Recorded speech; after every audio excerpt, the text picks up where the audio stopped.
Super Thursday is fast approaching, and until just a few weeks ago, a May rate hike was almost a dead cert. That was until we heard from the Governor of the Bank of England, Mark Carney, who told markets that it might not happen, and then we had that softer GDP print for the first quarter. Now, I'm pleased to say that I'm joined by a guest, Philip Rush, who is the founder and chief economist of UK macro research house Heteronomics. Phil, thanks so much for joining me. So is May off the table, and if so, when's the next rate hike? It's not off the table, and the market's pretty much priced it out entirely, but just as 90% was wrong a month ago, pricing it at 10% is probably wrong now. It would be very damaging for credibility if Carney was to turn around, having drawn attention to the importance of the data, and not hike, and actually deliver a hike now. But it's not impossible. There are other members on the committee, and they may be going for it. I think if they do go, the next move will be in August. They'll want to see a full quarter of data to calibrate their model and their forecast. It's not just the interest rate that we're waiting for on Thursday, it's also that inflation report. What are you expecting there? What should we be looking out for? So it's the inflation forecast as ever, but it's also their assessment around spare capacity. One of the big hawkish things from February was their new assessment that excess demand was going to build in the forecast. That was going to be intolerable with excess inflation.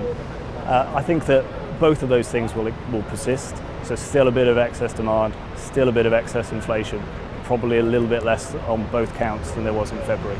And where do you see the risks? Is it that the central bank moves too quickly or too slowly? And are you concerned about inflation risks to the upside or potential disinflation? I think we're going to see inflation move a little bit lower, blip higher mid-year before we continue to fall.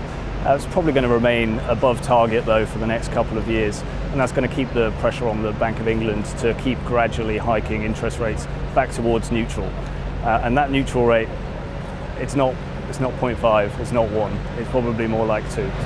Now, we've seen a significant decline in sterling. The last time I checked, it was down 5.5% since mid-April. I'm wondering whether there's concerns that could lead to imported inflation if that were to be sustained.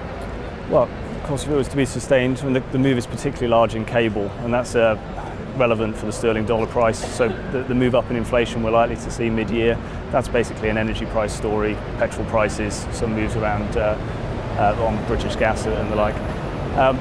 It's not the sort of magnitude yet that's a real problem. It's far smaller than the devaluation we had after Brexit, but it just keeps up the inflationary pressure. A reminder, if you like, that the Bank of England does have a trade-off to manage, that it can't just stand back and not hike forever. It will need to keep going. Now, there was one report from the IPPR, the think tank, that said that the central bank is dangerously ill-prepared for the next downturn. Do you think that the central bank should raise rates in order to create a monetary buffer in case of a recessionary situation? That shouldn't be the sole justification for it, and to the extent that we're going to get a big downturn at some stage, that would be magnified through the financial system. And so the measures that the Bank of England are doing on the macro-prudential side are the real ward against that rather than interest rates. Getting interest rates back up towards neutral though, which would be the consistent position for an economy with pretty much no spare capacity left, that is something that it should be aspiring to do in the not too distant future.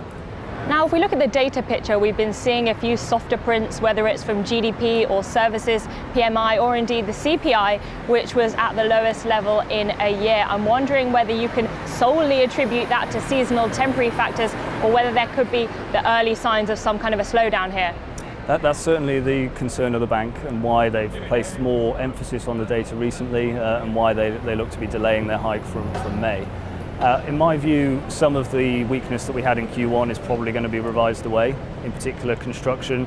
That knocked off 0.2 from GDP growth, but there are persistent revisions of 1 percentage point per month to those data on the upside. So I think that the Q1 GDP numbers are probably going to get nudged up a little bit. Services PMI is probably the most overrated series in the UK, has a negative correlation with the equivalent service sector activity measure. So I think that we'll probably be back to something like the old pace of growth that we've had over the previous year for Q2 and indeed beyond that.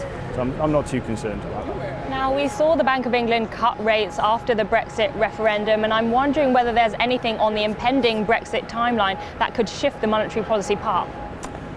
Well, it's the risk of a disorderly Brexit, and that's kind of on the back burner for now. So long as negotiations are moving forward, and agents in the economy, businesses, people, so long as they think that things are going to proceed smoothly, it's not that big an economic shock to deal with.